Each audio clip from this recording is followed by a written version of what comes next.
Hello teacher, hello everyone. I don't really know who is gonna see this video, but just hello to everyone. Today I will talk about a foreign policy conflict that Japan is now facing. This conflict concerns an archipelago located between Japan and Russia, the Kuril Islands. This dispute between these islands already exists since more than 100 years. Within the Kuril archipelago, four islands crystallize in fact the tension between Russia and Japan against the background of the war in Ukraine. The northern territories for Tokyo, the southern Kurils for Moscow, and they have all a symbolic importance for Japan and a strategic also importance for Russia in the Asia Pacific area. The annexation by Russia in August 1945 of four islands of the Kuril archipelago, bits of volcanic land beaten in the winds of the northern tip of Japan and near the Russian city of Vladivostok, has prevented the signing of a peace treaty between the two powers since the end of the Second World War. Moscow has finally announced on the March 22 the end of peace talks.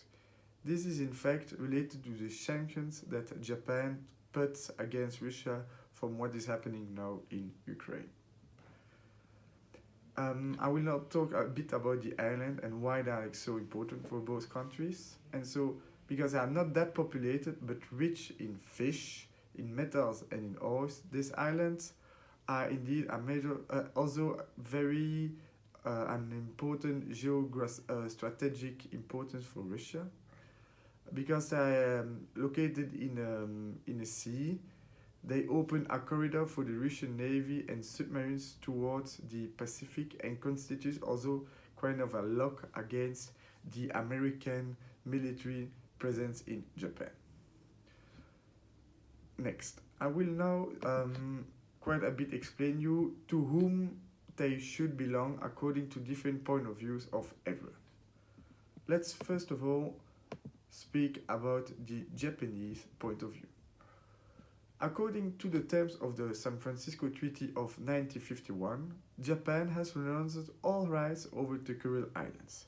The treaty does not apply to the islands of Iturupur, Obomai, and two other islands who are very difficult for me to pronounce because they were not included in fact in the past as being part of the Kuril Islands.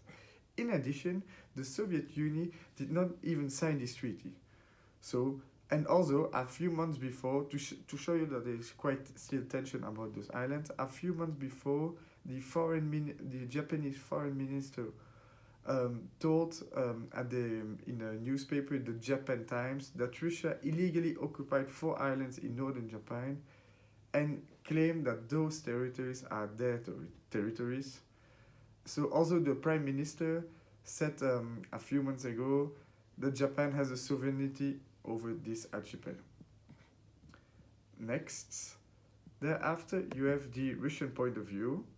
On the picture you can see one side someone who's wearing a flag of Ukraine, and there the military presence in the Kuril Islands. So Russia maintains, I will now explain you the point of view of Russia. Russia maintains that all the Kuril Islands, including those that Japan calls the Northern Territories, are legally a part of Russia as a result of the Second World War, and that this acquisition was as valid as any other change in international borders after the war. And also to show you that there is still tension between Russia and Japan about these Kuril Islands, on the 22 of April, the spokesman of Russia said that these four islands are an integral part of the territory of the Russian Federation. Next, but next to those two big nations, you have also the local population that are living there, and it's called the Ainus. Here you can see how they look like and the traditional way how they live on the picture. So this is some voices among the Amur people claim also that the Ural Islands are in fact the name of the ethnic group that is living there, and that it's been a while that they are living there, and there's no reason that they have to belong to one of those countries and they have to be independent, in fact, for them. Then I was searching also for point of points of view from international organizations, but I didn't really find some. So I found nothing about the United Nations. I think it's they don't really want to say something because it opposes Japan and Russia, and they don't want to be in conflict with one of those countries. But nevertheless, the European Parliament made a resolution in 2005 and calls on Russia to return to occupied islands of the South Korea to Japan. So we can see that Europe is more in favor of Japan than in favor of Russia concerning this subject. So, as quite a little conclusion, we could say that time will tell what will become with the Kuril Island, with what is happening now. Nevertheless, a close end to this foreign policy conflict is far from coming soon. Yes, as you can understand.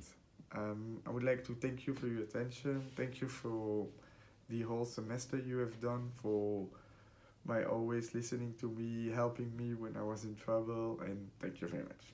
And by the way, look, I have my shirt of Japan to show that I'm Japanese. Thank you very much.